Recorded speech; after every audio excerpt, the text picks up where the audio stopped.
বন্ধুরা, কেমন আছো সবাই? আগের ব্লগে তোমাদের সাথে শেয়ার করেছিলাম যে আমরা সপরিবারে একটা ওয়েডিং এ ইনভাইটেড ছিলাম, আর আজকে শেয়ার করব যে আমরা ওখানে বাফে থেকে কি কি ট্রাই করলাম।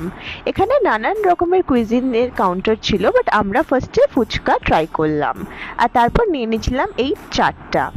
এখানে ছিল আফগানি কাউন্টার, যেখানে নানান ধরনের কাবাবস ছিল, যেটা কিন্তু পরাঠা অ্যান্ড স্যালাডের সাথে খেতে বেশ লাগছিল। তারপর চলে গেছিলাম সাউথ ইন্ডিয়ান লাইফ কাউন্টারে, যেখানে আমরা একটা বেবি স্পিনাচ অ্যান্ড পনির দিয়ে তৈরি একটা ডিলিশিয়াস দোসা ট্রাই করেছিলাম।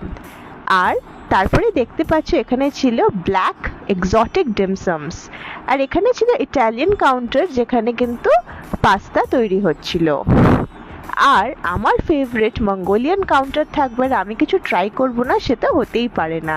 তাই আমি শেফকে বললাম আমার জন্য সমস্ত ভেজিটেবলস দিয়ে একটা ইয়ামি সোয় নুডলস বানিয়ে দিতে। এটা কিন্তু ভীষণ ঝাল ছিল, কিন্তু সাথে কিন্তু দারুণ টেস্টি ছিল। তাই ঝাল লেগে যাওয়ার পর কিন্তু ডেজার্ট ম্যান্ডেটরি, তাই ট্রাই করেছিলাম এই নলেন গুড়ের রসমালাইটা, যেটা কিন্তু অসাধারণ ছিল। আর তারপরে নিয়ে নিয়েছিলাম kiwi cheese cake and tiramisu. চলো দেখা হবে পরের ব্লগে। পান খেয়ে চললাম আমি বাড়ি।